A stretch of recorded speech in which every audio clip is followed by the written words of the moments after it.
policymakers, and market movers. This is The Pulse with Francine Lacqua. Well, good morning, everyone, and welcome to The Pulse. I'm Francine Lacqua here in London with the conversations that matter, and here's what's coming up on today's program. The Fed poised to keep rates on hold for a sixth consecutive meeting. The S&P falls the most since January over fears of a hawkish pivot, while most European markets, of course, are shut for Labor Day holidays. Now, Amazon surges as rising AI demand fuels the strongest cloud unit sales growth in a year. Plus, Tesla's cost-cutting continues while Elon Musk axes most of the company's Supercharger team, dealing a blow to other automakers tapping into the network of fast chargers. So there is a lot going on in today's trading day. It's the Fed. We do have a little bit of data in the U.S. ahead of that. So we're not showing you, as we usually do, a European markets map because it is the 1st of May.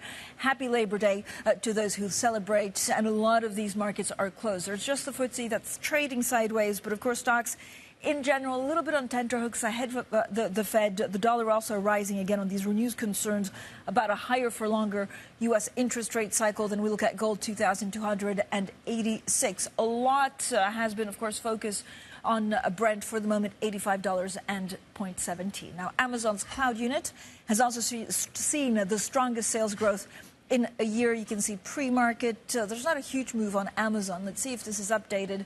But it does signal a turnaround for the retailer's most profitable division. Now, on an earnings call, the chief executive, Andy Jassy, said Amazon's AI capabilities are behind the re-acceleration in growth.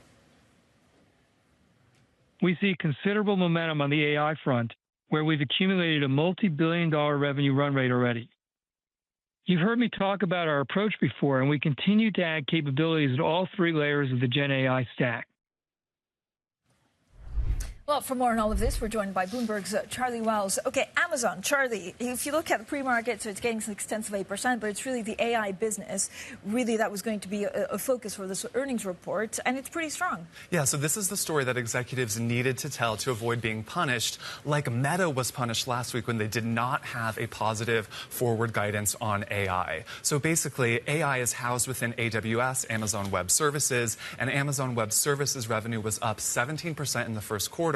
But what was notable here was that executives at Amazon yesterday put a very positive revenue run rate estimation number that they haven't done before of multi-billion dollars. So this was a very positive story, and it's looking like investors will probably reward them for that. So, Charlie, how's the rest of the Amazon business performing? Yeah, huge conglomerate. Overall, revenue was up 13% from the same period last year. But interestingly, we saw some softness in e-commerce. So e-commerce is really what a lot of people know Amazon for, but actually they missed estimates there. And their CFO yesterday was talking about how consumers are kind of trading down. It's sort of that inflation story. They're buying more consumables, and those actually cost more to deliver. So not positive across the board, but what was also striking was advertising. Revenue there was up 24%. And let's remember that this was the first earnings report to show ad revenue coming from Prime streaming. So what have we learned in the last, 6 trading days about AI going forward? I mean, we've heard so much about it, but what we know investors want is they want these big tech companies not just to talk about AI, not just to say that they have these cool new tools, but they want these companies to show that they can monetize them, that they can actually make money. And when they can show that they're making money and that they are going to continue to make money, they're rewarded. When they have a cloudier message, when they can't tell that story so clearly, they get punished. All right, Charlie, thanks so much. Charlie Wells there with the very latest on Amazon. Now, a couple of other earnings that we're, of course, keeping an eye on. Chipmaker AMD dropping pre-market after it gave a disappointing forecast for artificial intelligence processor. This is a lucrative market now dominated fully almost by NVIDIA. Sluggish gaming chip demand has also weighed on sales. And Starbucks has slumped pre-market after sales fell for the first time since 2020. That's as half-off deals and new lavender lattes, yes, I said lavender lattes, were not enough to entice increasingly budget-conscious consumers. I don't know why anyone would ever want a lavender latte, but that's a whole other conversation. Now, the Fed is poised to keep interest rates on hold for a 6th consecutive meeting. Officials are also expected to signal delays in future cuts amid stickier inflation. Let's get more now from Hugh Gimber. He's JPMorgan Asset Management Global Market Strategist. I can't even talk, Hugh, because I'm speaking about, the lavender latte is just not something that I mean, maybe it's good. Maybe you're I am not the man to talk about lavender lattes, I'm afraid. So we can move on to earnings and actually the Fed. I don't know what you make of this earnings season. It feels like everything was done not to disappoint investors, but I can't really tell whether it's cost cuts or real growth projections that we're seeing. I think that's right. The metric I always focus on during any earnings season is not so much the beats versus misses. It's more how the market is behaving to those companies that have delivered on expectations or missed. And the clear story for me from this earnings season is that to meet expectations now is not enough. You need to go beyond. And we're seeing that in the market reaction. So companies that are beating are being rewarded by less than average. And if you miss, we've seen several high-profile examples here where the market move to the downside is much, much larger than normal. So this to me tells you that, yeah, on average, you're seeing a pretty high number of beats on earnings, but actually that's against a relatively low bar. And it's reflected in the way that markets have moved, right? Over the past 6-12 months, it's been valuations that have really been leading the way. And now I think the best case here is that earnings are catching up to what's already been reflected in prices rather than really being seen as a catalyst for new upside. But so, Hugh, there also seems to be a difference. And again, it's very preliminary, but I think 80% of U.S. companies reporting beat estimates. And as you say, this is from a lower base. But do you really make a difference now between European companies and U.S. companies, or does it depend more on the sector where you're based? So I think the encouraging thing here is we're seeing momentum picking up in Europe, and that's being reflected in some of the convergence, for example, that you have in the PMIs, where it looks now like Europe is re-accelerating off, albeit a lower base, whereas at the margin, U.S. growth is starting to cool, again, albeit coming from a stronger starting point. And so that we expect to be reflected more broadly in earnings being more evenly shared around the world, and also that valuation hurdle is that much lower. A common pushback we often get around Europe is, well, it's full of banks, it's full of energy, therefore it should be much cheaper. But when you break that down at a sector level today, you see much larger than average discounts for European sectors relative to even what they would normally trade at a discount against their US peers. So that, I think, is helping Europe as well, where that valuation run-up has been much less evident so far. But so what kind of sectors do you like? Because a lot has been riding, for example, on the luxury groups, and we've definitely seen a slowdown, and I can't tell whether it's a trend longer term or it's just a blip. Yeah, for me, I think of luxury as not so much related to European domestic demand, but I think that is where those kind of more domestically focused consumer names are really the strong point here. And it comes back to what we're seeing in the labour market.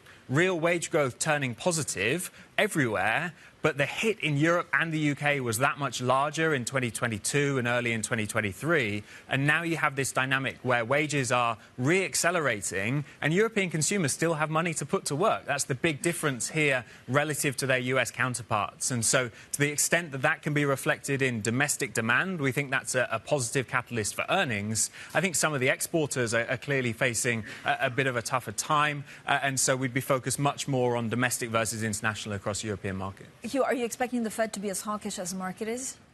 So, what do we know the Fed has to update on? I think Powell's done quite a lot of the heavy lifting when he spoke a couple of weeks ago.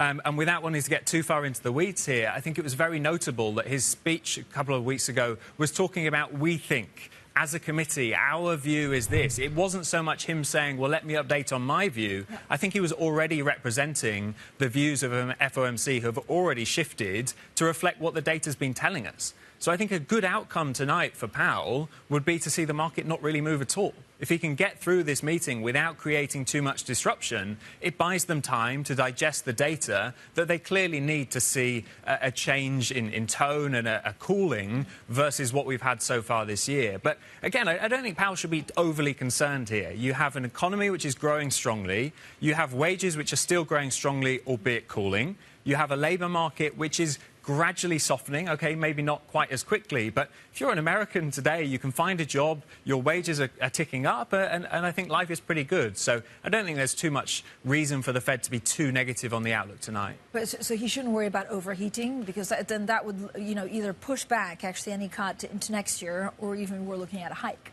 So clearly the data has disappointed what the Fed was looking for since the start of the year. But when you break down where we're seeing the remaining key sources of inflation, I personally think they're quite backward-looking measures. It's shelter, and it's auto insurance. There are good reasons why both of those sectors are reflecting really what's been happening in the past. And so you see how the more timely rental data is pointing to a deceleration in shelter. And I think in the case of autos, this is a catch-up really to reflect the higher prices of electric vehicles, some of the labour shortages back that we saw in 2023. So this is a chance for some of these remaining sectors to reset onto higher prices. I don't yet see signs in the US inflation data that suggest this is runaway demand driving the upside misses. I think it's relatively isolated, and therefore clearly the Fed has to update their tone relative to where things stood in December. But again, I still think over the next 12 to 18 months, we're looking at cooling trends in the US economy. Hugh, I have many questions, which we'll get back to in dollar strength and actually what's happening in currencies and the yen. But the overarching theme has been, AI technology, digitization, fragmentation of the world. So that's geopolitics, what happens to oil, probably an aging population. Is that kind of the core of your investment thesis longer term, or is there something else that we're missing? So many of those long-term trends remain in play. I would say the big change that we're looking at over the past couple of years is how active government spending is willing to be relative to the previous decade. So you look at aging populations, you look at the technology acceleration and the downward pressure that's having on inflation. All of those things are still there. But I think one of the big pieces that many people are overlooking about why inflation was so low previously was because monetary policy was doing everything it possibly could to try and get inflation up, but governments had their foot firmly on the brakes. I think that is where we've seen a big shift over the past couple of years. More active fiscal policy and governments more willing to identify winners and losers within their own economy is something that you'd now have to reflect in those long-term forecasts that wouldn't have been there pre-pandemic, for example. We have a US election, we have a UK election. I think 4 billion people actually go to the votes in general. But in these big economies, is there going to be a shift in stocks depending on policies, because of what the incumbent is putting in place, or is it going to be priced in 3 weeks before the elections? Yeah, it's a good and it's a tough question. I think it depends on where you look. You take the UK as an example, as you mentioned, and the gap economically between the two major parties in the UK is very small today. So we don't see that as a global market-moving event. In the case of the US, clearly you have quite different stances on fiscal policy. You have different stances on immigration, which is another key part of the inflation story we haven't touched on so far. But bear in mind, 6 months out from an election, your average error in the polls today is around 6 percentage points. And when I look at the numbers, you've got the Democrats and Republicans basically neck and neck at this stage. So there's a lot of homework we need to be doing over the course of the summer. But our key message today is that it's too early to be trying to reflect any of those kind of election-related views in portfolios, because there's just still a huge amount that we're going to learn. Hugh, thank you so much. Hugh Gimber, JPMorgan Asset Management Global Market Strategist, stays with us. We'll talk about yen and, of course, dollar strength next. This is Bloomberg.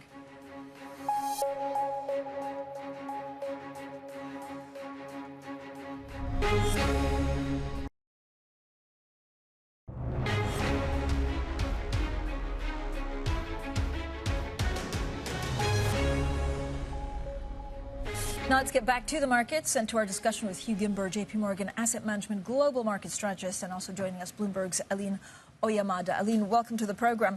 I'm actually quite relieved that, a lot of the markets in Europe are closed, because we get to talk about things that are really out of control, like the yen. Aline, the yen has been all over the place, and then there was some speculation that they intervened. We finally got confirmation. What will happen to this currency? Yeah, exactly. So we had been watching the yen's weakness for a while and waiting what was the send line for intervention, and it turns out that apparently it was the 160 level that we reached on Monday.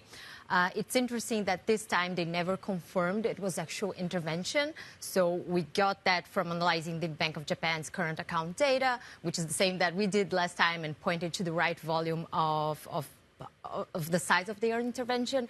And I guess now the question is, will they leave markets guessing? Is that their new way forward towards intervention? And what else can we expect, right? Will they really deliver another hike in the second semester? Is that what will finally prop up the yen and prevent markets from testing the BOJ constantly? Yeah, and Hugh, this is like these are all the things that we've been trying to follow. Monday was frankly wild, and I know it was on thin volumes, and there were explanations and excuses. But is this a new BOJ policy? I think here there is some aspects of this which is in the BOJ's control and the MOF's control. There are other factors which are outside of their control, and that really is the strength of the US economy. it's all very well for the MOF to intervene and sort of take these tentative steps to say, no, we're uncomfortable with this. But until you start to see interest rate differentials closing more definitively between the US and Japan, I think you struggle to see why the yen stops weakening. And so obviously part of that could come from a more hawkish tone from the BOJ.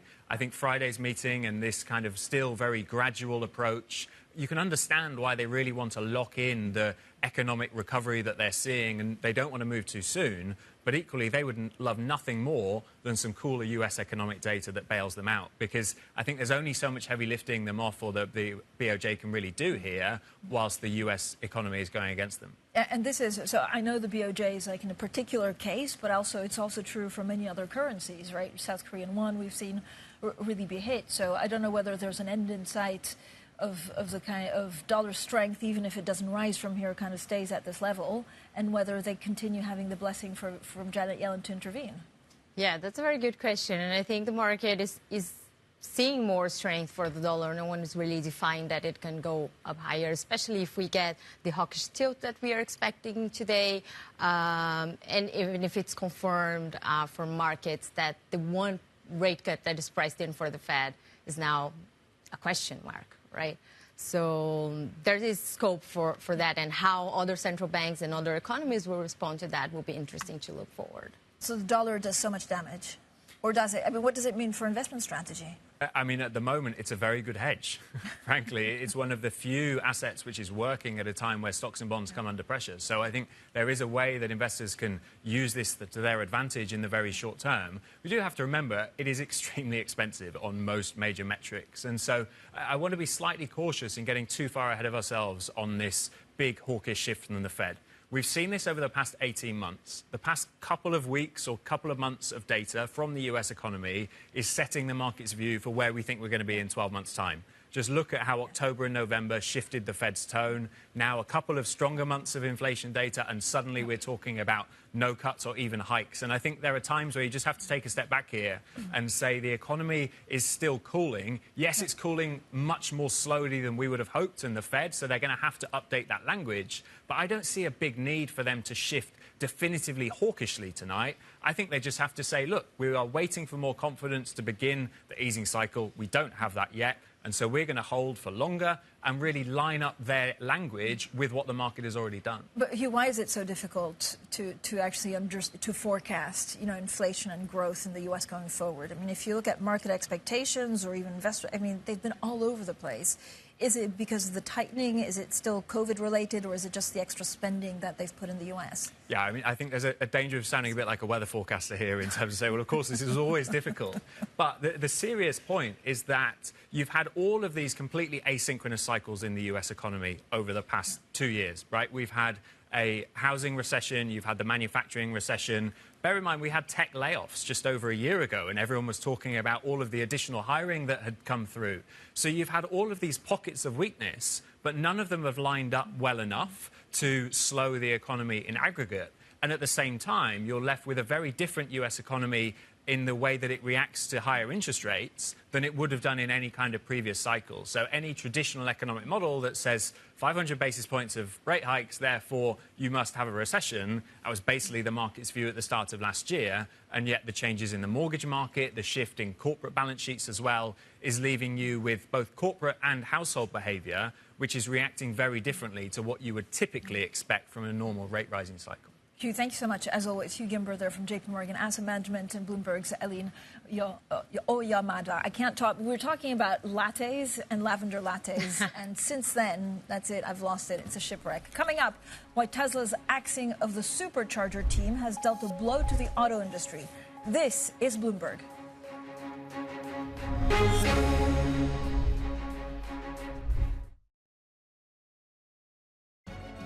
Well, Tesla has eliminated almost its entire Supercharger organization. Now, the group is responsible for building a vast network of public charging stations that virtually every major automaker is in the process of tapping into the U.S. Let's get more from Bloomberg's Craig Trudell. Craig, just wow. I mean, this is huge. It's huge news. It was unexpected. What does it mean for the rollout of the Tesla Supercharger network? I mean, it's a huge loss for Tesla and the larger industry. Depending on how exactly this shakes out and the implications. Musk has attempted to kind of put some of the genie back in the bottle by saying, look, we're still going to expand this network. We're just going to do it more slowly. But when you take what we hear was roughly a 500-person team and eliminate virtually the entire organization, it's going to have some effect on running that network. And so this is a huge shock because it was such a sort of feather in his cap. He really built a sort of world-beating charging network, and to just sort of on a whim, it seems, decide that he doesn't need that group anymore is really surprising to people. Craig, is it more damaging for Tesla or more damaging for the broader industry? I think for both, it remains to be seen to what extent this is going to be disruptive to all of these car makers who have, over the last year plus, said, you know what, Tesla, your charging standard, your plug design is better than the one we've been using. We'll make the switch to it. The industry is in the midst of that shift. It takes time to actually standardize that plug design. And, we don't know at this point what exactly is going to happen to all those car companies making that transition. Craig, thank you so much. As always, Craig Trudell. Coming up, more markets.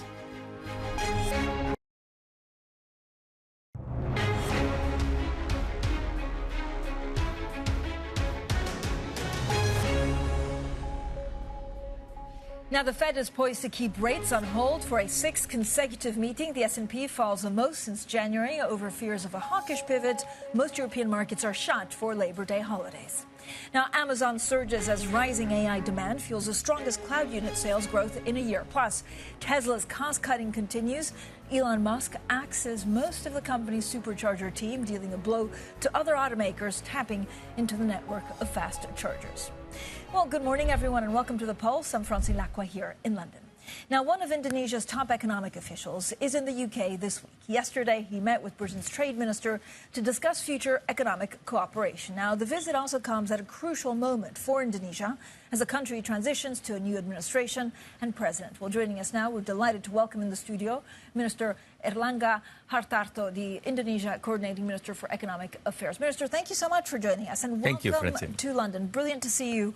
There's a lot of talk, of course, about some of the currency moves, not only in Indonesia but other countries because of dollar strength. You, of course, also had a central bank move last week. Are you worried about weakness in your currency? Yeah, I think Indonesia has a concern because of the strong dollar and also the higher interest rate in the Fed for longer. So capital flight is an issue for Indonesia. Therefore, Indonesia's central bank also increased 25 basis points. However, Indonesia is quite optimistic because our export in more than 46 months continue to be positive. Our trade balance is positive. And our foreign currency reserve is at the highest, around 140 billion. So in that sense, it's fine as long as more predictable. Fluctuation is more difficult than fixed certainty on the rate because it's help export as well. Minister, do you have any levers to actually try and stabilize the rupiah? I know there's also, for example, the possibility of getting some of your exporters, maybe some of the commodity rich, to convert some of their earnings in rupiah. Yeah, I think one of the policy that the government make, of course, positive export is helping because our income for dollars is natural hedge with the importing, with the trade positive. The second, we are having a policy to bring the dollar back to the countries with the foreign exchange policy that foreign reserve policy that we launched for the extractive industry. In the past, extractive industry parked the fund in New York or Singapore or elsewhere. But now they obliged to bring it back to Indonesia to increase the demand for the U.S., increase the supply of U.S. dollar. But, so, Minister, this is basically mandatory repatriation, right? Mandatory repatriation. For maybe some of the commodity, basically. Yes. Could you extend that to other sectors? I think for other sectors, for manufacturing sectors, they don't have incentive to park the fund outside because manufacturing is more capital intensive. So I think most of the manufacturing sector, they repatriate the fund anyway. So we concentrate most to the extractive industry. So what do you think, if there is still a move actually in rupiah and weeks from here, what do you think your government can do to try and stabilize it? What do you think are the list of priorities? Yeah, I think, of course, we prioritize the needs for the foreign exchange. Yeah. So with that prioritizing, then we stabilize the dollars. And with the step taken by the central bank, now the US dollar interest rate in Indonesia at par, at least with Singapore. So no incentive to put the money outside of Indonesia. Minister, talk to me about some of the incentives, for example, for EV cars. Right. I mean, is there something that you're looking at to actually, I guess, kickstart that industry? Yeah, I think downstreaming or manufacturing value added is the policy of Indonesia. So the EV is based on nickel, and Indonesia is the largest nickel reserve in the world. And at the moment also, we do the value addition for raw material for the EV battery, for the precursor as well as the copper cathode. So I think we aim to be the supply of the global market for this EV. But are there any fiscal incentives? If you look at some of the hybrid markets, so in your domestic market at home, are there any fiscal incentives that you'd be The fiscal incentive currently for the fully battery EV, but we are reviewing also for hybrid at the moment. So when we have the incentive for hybrid, I think the market will pick up. What are some of the major hurdles or even small hurdles actually for OECD accession for Indonesia? First, I will be in Paris tomorrow for officially launch the roadmap for Indonesia in the ministerial council meetings. So I'm looking forward for it. And Indonesia has been a key partner for 17 years of OECD. So OECD has a representative office in Indonesia even before Indonesia became a member of OECD. I think the hurdle, of course, harmonization of regulations, law, legislation, procedures. But however, we are confident that 60% of the needs has been fulfilled because we are member of many of trade multilateralism, including we sign many free trade arrangement or comprehensive economic partnership with ASEAN plus 6. And then, of course, we are also with Europe, with EFTA. So I think Indonesia also at the process of signing with Indo-Pacific Economic Framework with the US. So I think most of the process has been, we go through half of the journey. So we need to formalize the journey. I mean, 60% is more than half. Minister, you're here in the UK. You also met with the trade minister. Right. I don't know how you see, I mean, you talked about a possible trade agreement with the US. We don't know what will happen in the election in November. Right. If Donald Trump is in the White House, does the UK become almost automatically a stronger partner, or how do you view the two? This is the things that I speak with Minister Grant, that Indonesia needs to be stronger with UK because UK should be a reliable partner for Indonesia, and we need to improve our trade. Our trade with UK consider only 10% out of the EU. So it's only less than 3 billion, and with EU is 20 billion. Though most of the Indonesian goods coming through a Rotterdam port, maybe that's statistic doesn't really tell which country that Indonesia doing trade with. But I think the FTA is an option with the UK.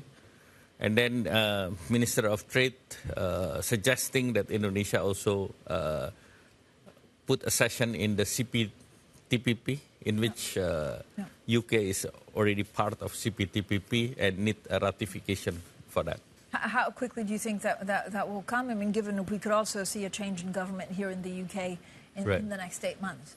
Yes, I see that there is a coming changes in politics, and the new government of Indonesia will sort in October. So actually, this is in line. So we are not worried with that. We are optimistic. Minister, thank you so much for joining us today here in the London studio. That was Minister Airlangga Hartarto, Indonesia's coordinating Minister for Economic Affairs. Coming up, the Prime Minister of the UK, Rishi Sunak, faces another major test as England prepares for local elections. We'll have a preview on tomorrow's vote, Thursday's vote, next. This is Bloomberg.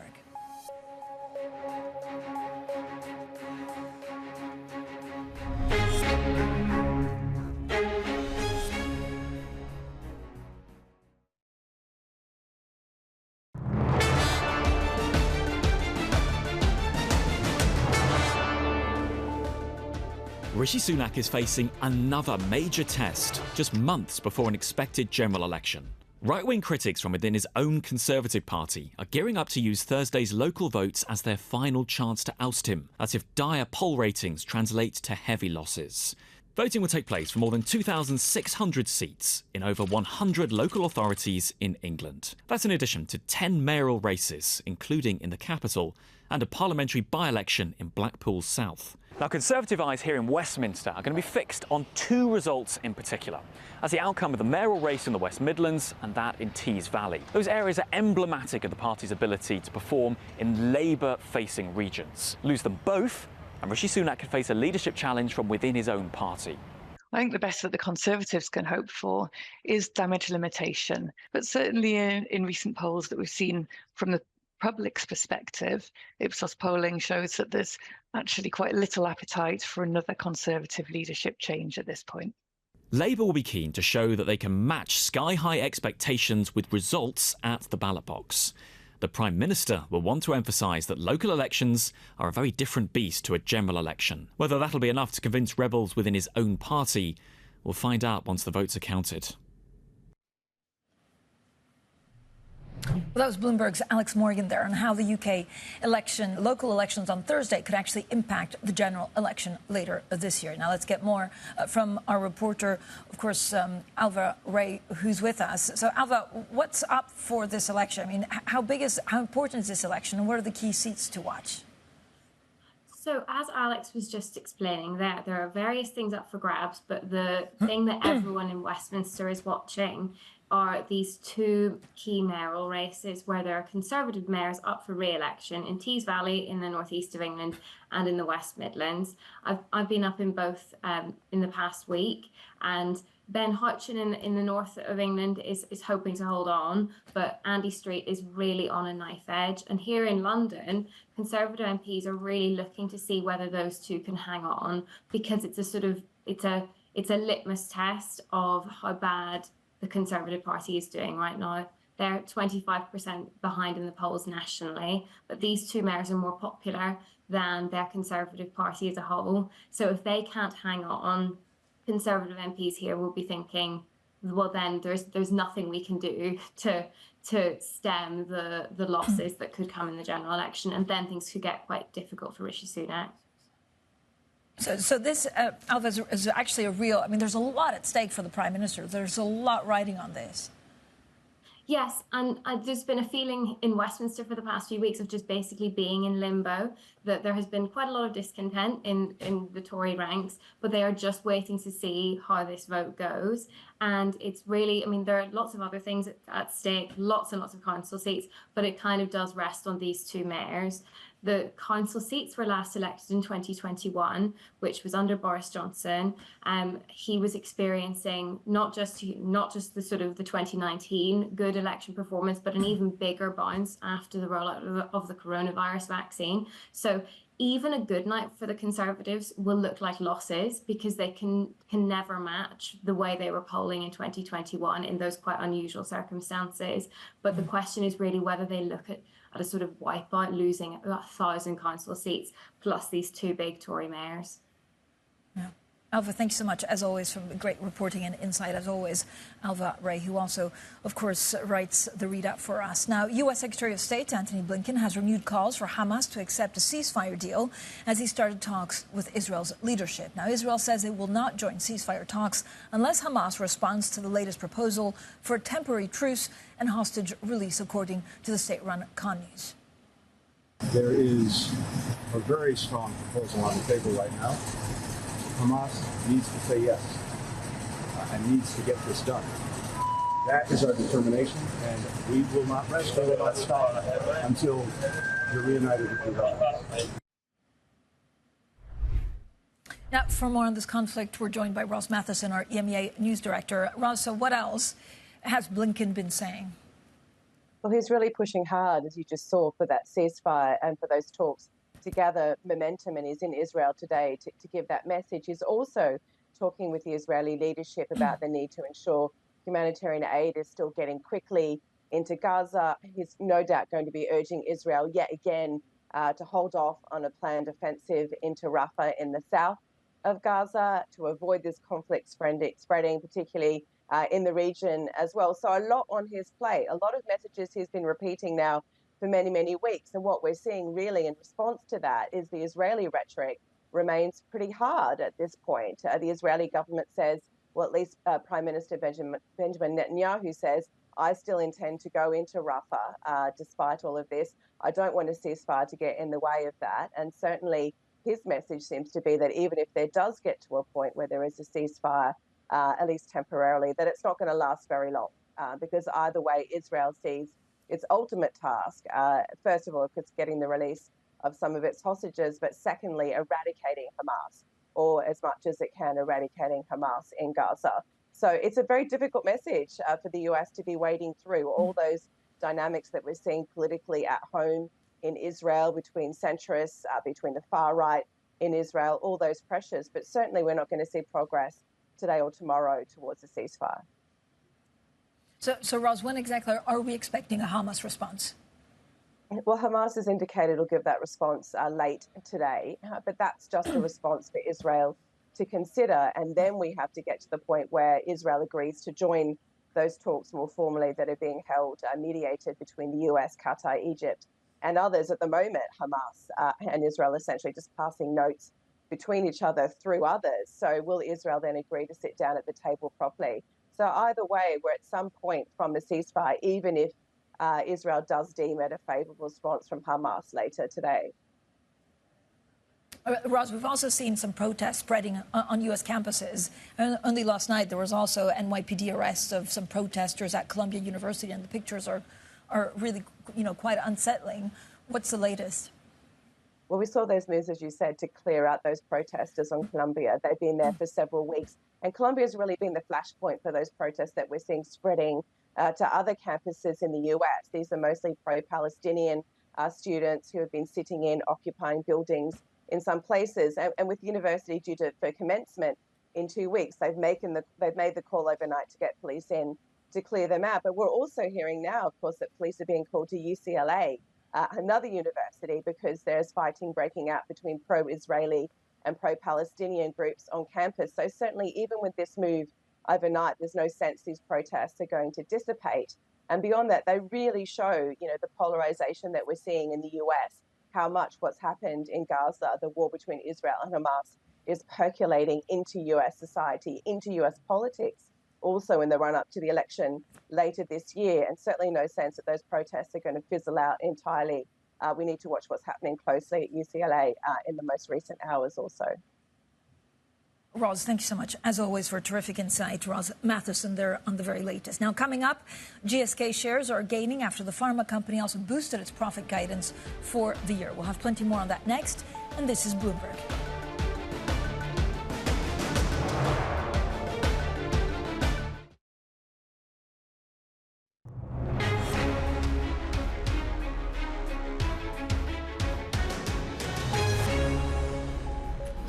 Welcome back, everyone. Now, GSK shares, GlaxoSmithKline shares, are trading higher after raising its profit forecast for the year. The British pharma company is predicting better than expected sales from HIV, infectious diseases, and respiratory drugs. Well, we're now joined by Sam Fazeli from Bloomberg Intelligence. Sam, always great to speak to you to make sense of some of these earnings. And frankly, if you're not a doctor, sometimes it's difficult to actually follow exactly what they're saying. So what are your key takeaways from GSK?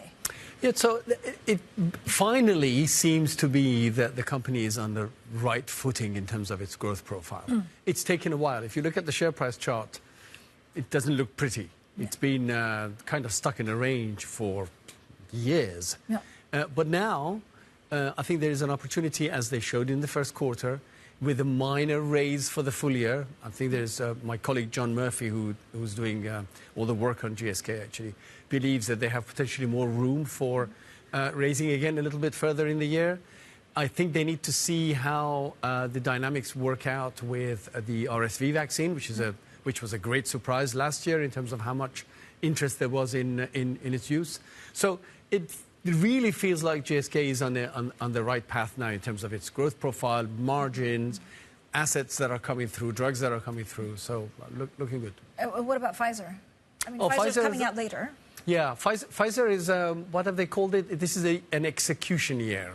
So, and they're still going to be suffering from COVID. If you look at our consensus numbers in the Bloomberg terminal under the function MODL, you'll find that there is a major 20%, 30%, 50% declines that are expected this quarter versus Q1 last year.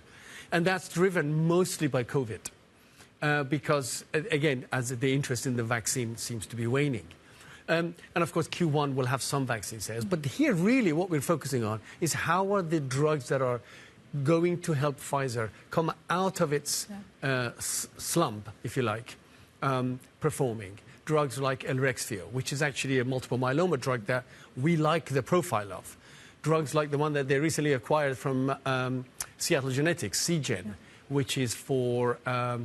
cancer also, it's an antibody drug conjugate. So those are things that we're really looking at, see how are they doing, are they on the right path? Okay, I have a million more questions, so you have to come back, Sam. Thank you so much, Sam Fazeli from Bloomberg Intelligence, and we'll also talk about Novo. This is the big earnings tomorrow. Now, the Fed poised to keep interest rates on hold for a 6th consecutive meeting. Officials are also expected to signal delays in future cuts amid stickier inflation. Let's get more from Bloomberg MLive's Ven Ram. So, Ven, good morning. I mean, what will be success for the Fed if they don't move the markets today, or what are you expecting from them? I think success for the Fed this morning would be for them to push back on the notion that interest rate cuts are around the corner. Back in December, they painted themselves into a corner by indicating 3 rate cuts for 2024. Come March, what they did was they revised up the inflation forecast. They estimated that the economy would fare even better than they thought. And inexplicably, they still kept 3 rate cuts, the bias for 3 rate cuts in there. So that is an impossible circle to square, and they will have to try undoing what that damage this month and more likely next month, because this month we don't get a dot plot or a summary of the economic projections. So very quickly, how will that impact treasuries, Ven? I think we have seen the front end sell off massively over the past month. We have seen a 40 basis point increase in yields. I think so there may be some profit taking on short positions into the news, actual news. But of course, we have got the non-farm payrolls data this week and on Friday as well. So I think that, you know, by the end of this week, some of those positioning might get trimmed.